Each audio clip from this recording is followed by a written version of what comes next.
setting up here at One Tree Point again. This is further around into the harbour side, looking across to this is Mount Aubrey in the foreground and Mount Manaia in the background. And we thought we'd just come here and have this boat in the foreground, but we need something to connect the foreground with the background, I feel, because there's that space there which is quite a big empty space with nothing happening. So I thought it might be a good idea to put these big sticks in, put a couple of those in just here right next to the boat, maybe one here. They'll just reach right from the foreground up into the background, connect the two, and then another one further back or over there to help with the recession of space. Another thing we've got to deal with is that we're painting pretty much directly into the sun. The sun's up there, so that's making us see everything a lot darker, and also because our pupils are closing down, it takes the colour out of the scene as well. So we'll try very hard to paint a little bit lighter and a little bit more colourful than what we're actually seeing, so that when we take that painting back inside, it's actually going to look more normal than what we're seeing out here. Jessica's setting up. So let's see what we can do. Bit of a tricky scene.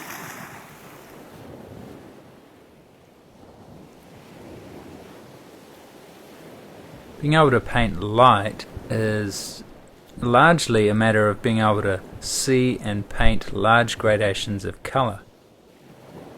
Now, when you're painting outdoors, it's very easy to lose sight of that fact, and you see in a lot of beginners' paintings they will paint like the sky and the water as one flat colour, and that just completely destroys the illusion of depth in your painting.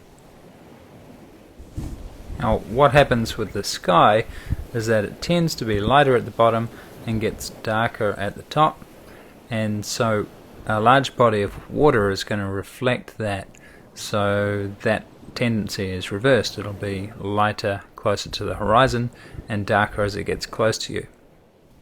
Of course, a lot of factors like wind and weather and cast shadows from clouds, mist, and whether it's day or night, that's all going to affect that appearance of the water and the sky. But generally, during the daytime, that's what happens. Now, it can be quite subtle and quite a tricky thing to see, but recently I've learned a way to be able to get your brain and your eye to start seeing it really clearly. Now, I'm going to use this tool which I've designed and built myself to help me with this, but you could just use a white or grey piece of card. Now, normally with this tool I'll be using the little squares there to judge value and colour through, but I've actually found it's better if you use the edge of the tool or even the viewfinder and open it up just a little bit like that, so you can see the whole gradation within that little viewfinder. So remember, what we're trying to do here is just be able to see that gradation in the water. So basically all you do is just open that strip up like that, look through it, and then you tilt the card until the shadow or the light falling on the card makes the top area equal in value to the area of the water that you're looking at. In doing that, you can suddenly see really clearly by looking down that strip that water does very clearly get darker as it comes towards you. Now, it works even better if you squint at it. Now, to assess that same vertical value shift in the sky, you just flip that card over and use the white side, and again you just tilt it so that it gets in shadow or in light, and then part of that card becomes the same value as the sky piece of the sky that you're looking at. And once you've got that, again it becomes really easy to see that the sky is lighter down the bottom and dark at the top, and it's fairly easy to judge those values and then get that value relationship the same on your painting. So there you go, that's a really simple way to start being able to see these large gradations of color, which you need to be able to see to be able to paint a realistic rendition of light and atmosphere.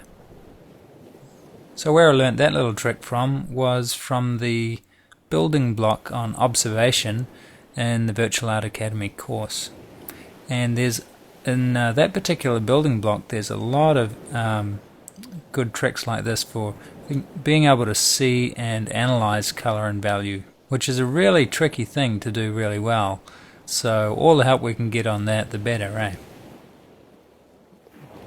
Another thing I wanted to point out is that not only is there a vertical change in the color and value in the sky and the water, but also as it gets closer to the sun, there is a horizontal change in value and color as well. Generally, the sky and the water gets lighter and warmer as it gets closer to the sun, so I tend to find myself adding white and yellow as that happens in the painting. Okay, so back to the painting. I started off with a really simple wash like this, coming from the blue down to the green, and just put in the big shapes.